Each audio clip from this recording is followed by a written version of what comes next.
maybe the Pony of Shadows is ready to talk?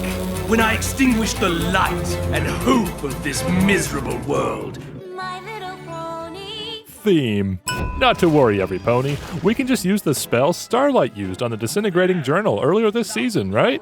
When I extinguish the light and hope of this miserable world. King Sombra was widely criticized by fans for lacking substance and being a stereotypical, boring villain with uninspired motivations.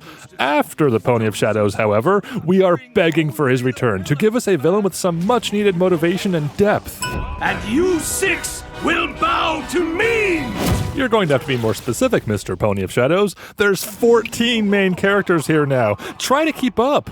Speaking of that Disintegrating Journal, Pinkie Pie, that's the original copy. That should be wrapped in plastic and kept behind glass, not used as a prop in your obnoxiously unhelpful exposition recaps.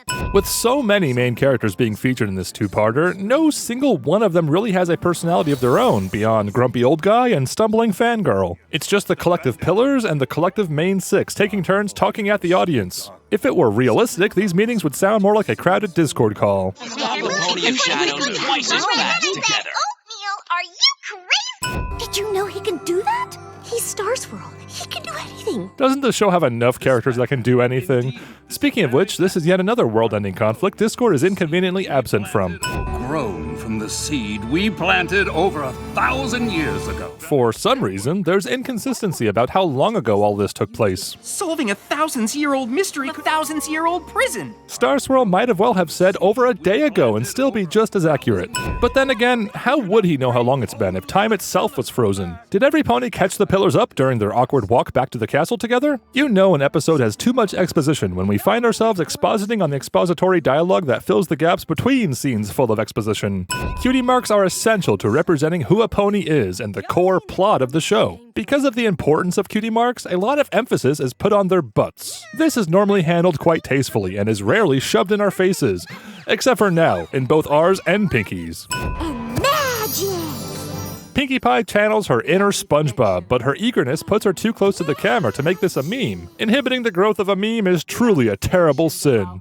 The pillars sure do grasp the concept, purpose, and mechanism of the elements of harmony quickly for how little time they've existed today. Sure wish the lore was that easy for us to understand after 7 years.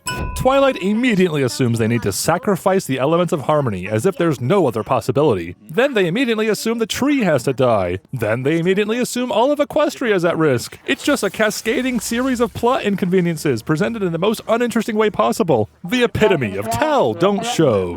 If they just need a source of power, why not slowly charge up some MacGuffin, or take the power from something no pony will miss? Ah, there's an idea. Take it from something like Flurry Heart. What about this one?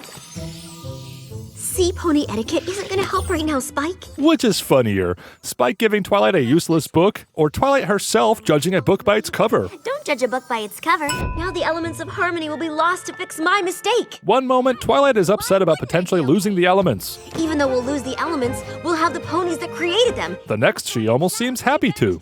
Although to be fair, relying upon the potential destruction of the elements as the primary means of raising the stakes is pretty silly, since it was the premiere to show us that they merely represent the power the friends already inherently hold. Who cares if they get destroyed?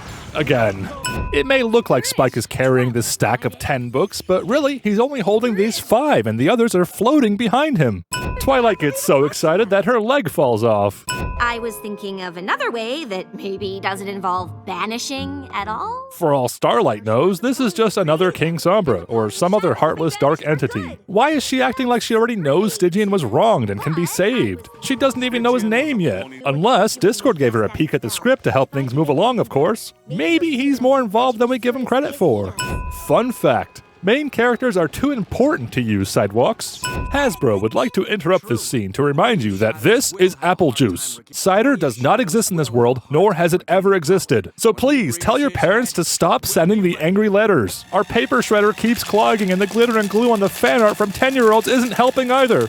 Twilight makes the amazingly convenient discovery that the pillars don't have to sacrifice themselves. This is while they explore all over Equestria looking for dark magic, presumably taking days or weeks. But only sometime after they return home, Twilight reveals that she's been keeping her ear on the door for the perfect comedic timing to give them the good news. Pretty cruel of her to let them think they were all going to die for so long.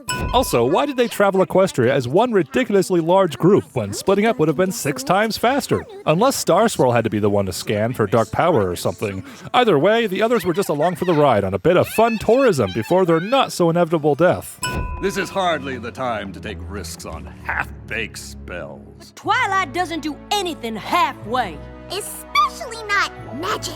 Except for earlier, when she did, and put the whole world at risk. While it is an unconventional approach, I believe it could work. How does the Swamp Pony understand this unicorn spell?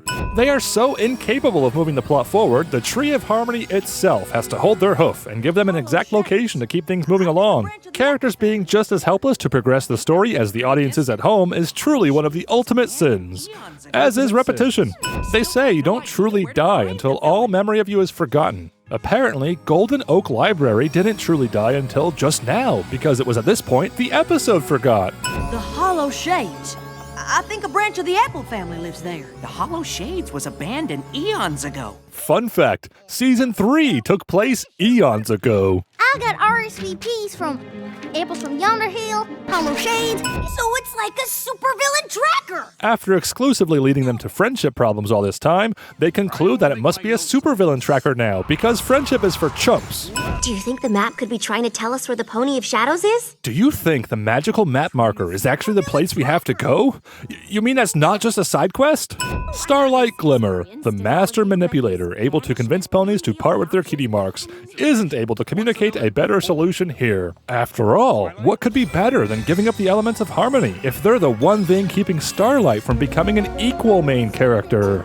It's been a long time. Maybe the Pony of Shadows is ready to talk? Remember, they were all frozen in time, so the banishment to return duration was less than a day. Although to be fair, Starlight's experience also involved being ready to talk after about a day of time travel shenanigans. Rainbow Dash has been spending so much time around Flash Magnus that her wing is turning into him. Huh, that's odd. The episode is blank for about half a minute, about 12 minutes in. There's just nothing here. This happened in 2 previous episodes, strangely enough. Perhaps there is some connection? Thank goodness Stygian interrupted the Pillar's huddle of ignorance adjacent to the nearby disaster occurring. They might not have noticed otherwise. Flashback to the castle of the 2 sisters does not include a glimpse of the 2 sisters. Spike joins them on their way to the final battle, but he must have tripped into a ditch or something and no pony noticed because he disappears from all future scenes here. How nice of the Pegasi to volunteer to fall in solidarity with their flightless friends. There's a pony in there. Twilight thought the name Pony of Shadows was merely a metaphor or something. I long to see what has become of my home. Who wants to tell her? You know, then again, she is the only one of the Pillars who can still technically see her family. Because of the gruesome, horrible disease that turned them into trees, that is. And share the wisdom of your great experience with the next generation of ponies. Who wants to tell her?